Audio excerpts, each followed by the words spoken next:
अपठित गद्यांश। हम जिस तरह भोजन करते हैं, गाछ बिरछ भी उसी तरह भोजन करते हैं। हमारे दांत है, कठोर चीज खा सकते हैं। क्या दिया गया है? हम जिस तरह भोजन करते हैं, गाछ बिरछ भी उसी तरह भोजन कर। गाछ बिरछ का अर्थ क्या होता है? गाछ बिरछ मतलब पेड़ पौधे। पेड़ पौधे भी हमारी ही तरह भोजन करते हैं, लेकिन हमारे दांत कठोर है। हमारे दांत है, इसलिए हम कठोर चीज को खा सकते हैं। तो नन्हे बच्चे के दांत नहीं होते हैं, वे केवल दूध पीते हैं। और गाछ बिरछ के भी दांत नहीं होते, यानी पेड़ पौधों के भी दांत नहीं होते हैं, इसलिए वे केवल तरल द्रव्य या वायु से भोजन करते हैं। गाछ बिरछ भी बच्चों की तरह तरल पदार्थ और हवा और पानी से भोजन ग्रहण करते हैं। गाछ बिरछ जड़ के द्वारा माटी से रसपान करते हैं। गाछ बिरछ से तात्पर्य क्या है? पेड़ पौधे जड़ के द्वारा, माटी मतलब मिट्टी से पानी को ग्रहण करते हैं। पेड़ को जड़ के द्वारा माटी में से पानी को सोख लिया जाता है और वह पूरे पेड़ तक पहुंचा दिया जाता है।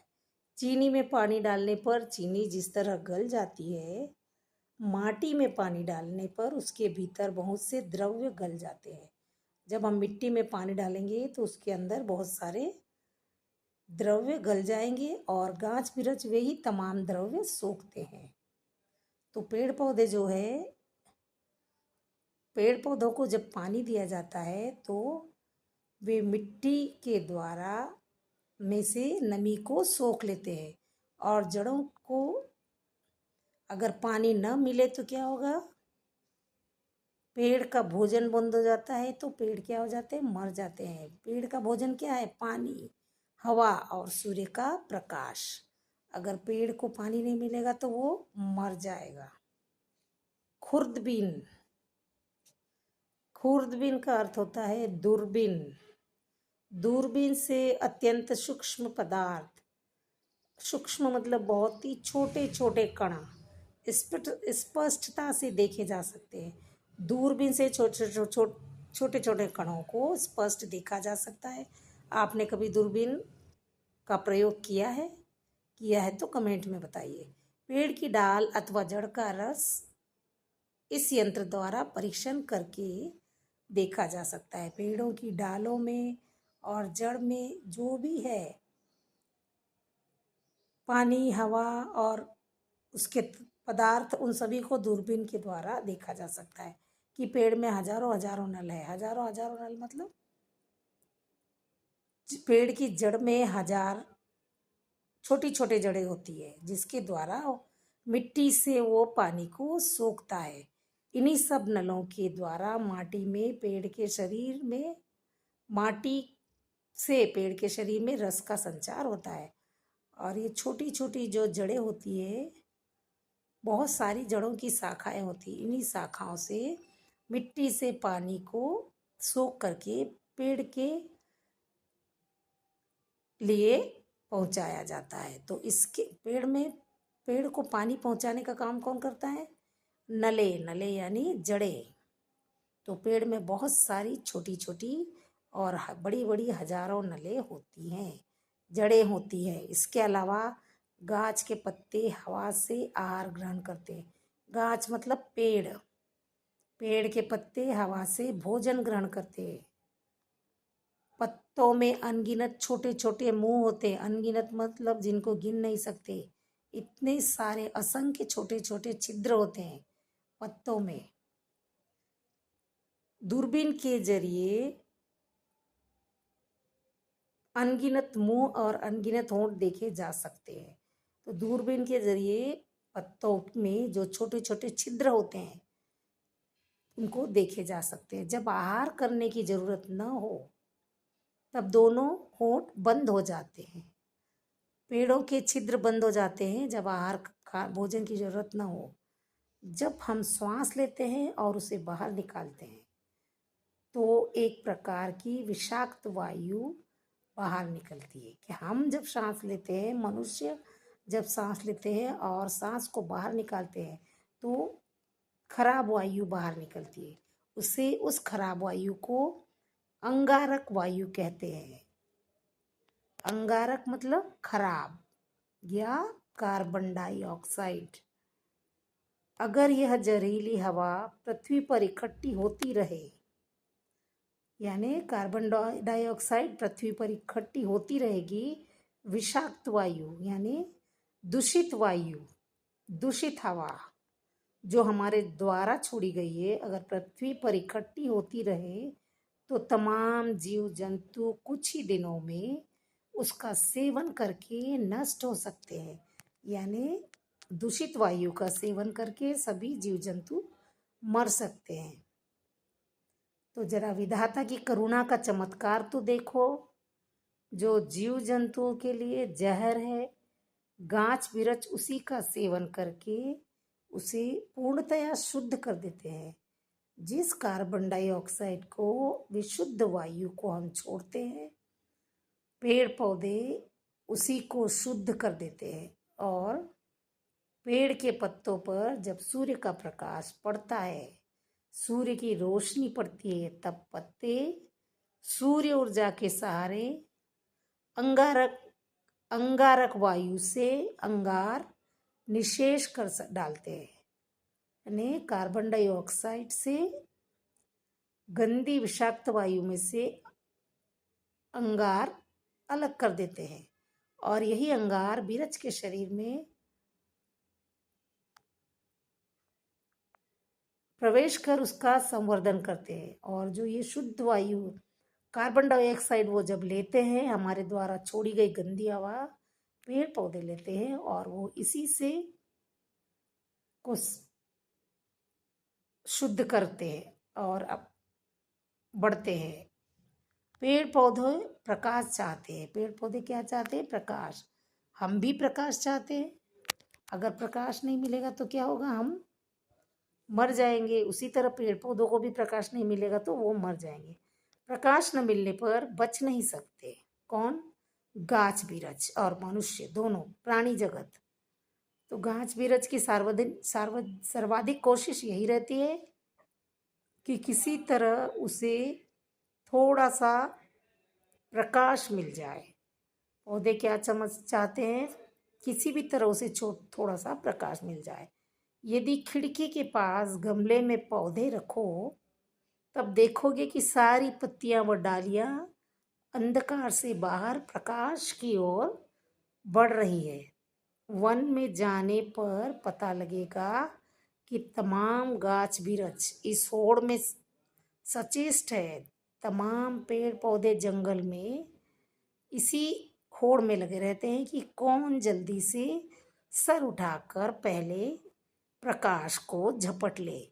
जो जितना ऊंचा बढ़ेगा उसको प्रकाश उतना ज़्यादा मिलेगा और जो पेड़ बौना रह जाएगा वो प्रकाश से वंचित रह सकता है, क्योंकि बड़े बड़े पेड़ों की छांव में उसे प्रकाश नहीं मिलेगा। बेल लताएं छाया में पड़ी रहने से प्रकाश के अभाव में मर जाएंगी। इसलिए वे पेड़ों से लिपटती हुई निरंतर ऊपर की ओर अग्रसर होती रहती है, मतलब बढ़ती रहती है।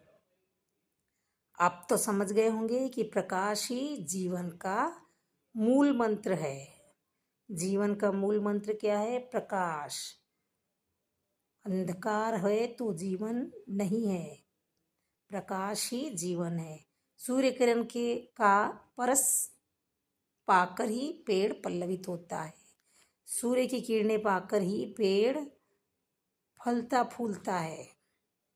गाछ बिरछ के ऐसे गाछ बिरछ के रेशे रेशे से में सूरज की किरणें आबद्ध है। उसके रेशे रेशे में सूर्य की किरणें पड़ती है और इसी से वह विकसित होता है, बढ़ता है। ईंधन को जलाने पर जो प्रकाश और ताप बाहर प्रकट होता है वह सूर्य की ही ऊर्जा है। तो ये था हमारा अपठित गद्यांश गाछ बिरछ। इसके कुछ प्रश्न उत्तर है, वो प्रश्न उत्तर देखेंगे। उचित शीर्षक दीजिए। तो गाछ बिरछ का उचित शीर्षक, इस गद्यांश का, अपठित गद्यांश का उचित शीर्षक बताइए क्या होगा? पेड़ों का जीवन। क्या होगा उचित शीर्षक? पेड़ों का जीवन। दूसरा प्रश्न है, गाछ बिरछ का क्या अर्थ है? गाछ बिरछ का अर्थ है पेड़ पौधे। पेड़ पौधों को गाछ बिरछ की संज्ञा दी गई है। गाछ बिरछ किस प्रकार भोजन ग्रहण करते हैं? तो गाछ बिरछ जल और वायु द्वारा भोजन ग्रहण करते हैं। वृक्ष वायु का सेवन किस प्रकार करते हैं? यानी पेड़ हवा को कैसे ग्रहण करते हैं? वृक्ष के पत्तों पर यानी पेड़ के पत्तों पर असंख्य छिद्र होते हैं, मुंह होते हैं। वे उन्हीं के द्वारा सांस लेकर हवा का, वायु का सेवन करते हैं या वायु को ग्रहण करते हैं। वृक्ष जल किस प्रकार पीते हैं? पानी कैसे पीते हैं पेड़? तो जड़ों को पानी न मिलने पर पेड़ का भोजन बंद हो जाता है। इस कारण पेड़ की मृत्यु हो जाती है। इसलिए वृक्ष जड़ों और डालों में उगे असंख्य नलों द्वारा जल ग्रहण करते हैं। तो वृक्ष जल किस प्रकार ग्रहण करते हैं? वृक्ष जड़ों और डालों में उगे असंख्य छिद्रों द्वारा या नलों द्वारा जल ग्रहण करते हैं। पेड़ की मृत्यु कब होती है? जड़ों को पानी न मिलने पर पेड़ का भोजन बंद हो जाता है और इस कारण पेड़ की मृत्यु हो जाती है। अंगारक वायु किसे कहते हैं? हमारे मुंह से निकलने वाली, सांस के साथ निकलने वाली वायु को अंगारक वायु कहते हैं। अंगारक यानी अशुद्ध वायु, विषाक्त वायु, कार्बन डाइऑक्साइड जिसे कहते हैं। कोशिश तथा तमाम के लिए तत्सम शब्द बताइए। कोशिश का तत्सम प्रयत्न, तत्सम मतलब उसी के जैसे, प्रयत्न। तमाम का तत्सम होगा समस्त, संपूर्ण, सारा। गाछ बिरछ शब्द युग्म के लिए कौन सा शब्द युग्म प्रयुक्त किया गया है? तो गाछ बिरछ शब्द युग्म के लिए पेड़ पौधे शब्द युग्म प्रयुक्त किया गया है। गाछ बिरछ और हरियाली सूरज के प्रकाश को हथियाने के जाल है। कैसे?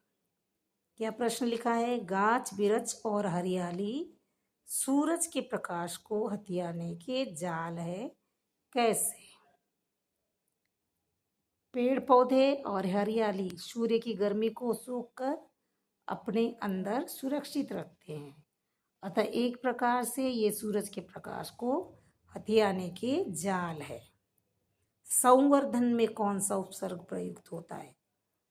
उपसर्ग पहले लगता है, प्रत्यय बाद में। तो उपसर्ग में, संवर्धन में कौन सा उपसर्ग है? सम। कौन सा उपसर्ग है? सम। उत्सुक और व्याकुल के लिए किस पर्यायवाची शब्द का प्रयोग किया गया है? उत्सुक और व्याकुल के लिए पर्यायवाची शब्द है उग्र। क्या है? उग्र या व्यग्र। उग्र नहीं, व्यग्र। सूरज के दो पर्यायवाची शब्द लिखिए। आपको मालूम है सूरज के पर्यायवाची शब्द क्या है? सूर्य के पर्यायवाची शब्द है श्वास का तद्भव लिखिए। श्वास, श्वास का तद्भव क्या होगा? सांस। श्वास का तद्भव क्या है? सांस। स्नेह सिक्त वाणी का अर्थ स्पष्ट कीजिए। तो स्नेह सिक्त वाणी क्या होती है? स्नेह से सनी हुई वाणी। गाछ बिरछ और सूर्य किरण में कौन सा समास है? तो गाछ बिरछ और सूर्य किरण में द्वंद्व समास है। छोटे छोटे का विग्रह करके समास का नाम लिखिए। छोटे छोटे का विग्रह क्या हो जाएगा? बहुत छोटे। और समास कौन सा है इसमें? अव्ययी भाव समास है। तो ये था हमारा अपठित गद्यांश। उसका शीर्षक क्या था? पेड़ों का जीवन। और पेड़ पौधों को क्या संज्ञा दी गई है? गाछ बिरछ। गाछ बिरछ। यह कक्षा 10 का अपठित गद्यांश था। तो गद्यांश अगर पसंद आता है तो लाइक और सब्सक्राइब कीजिए। जय हिंद।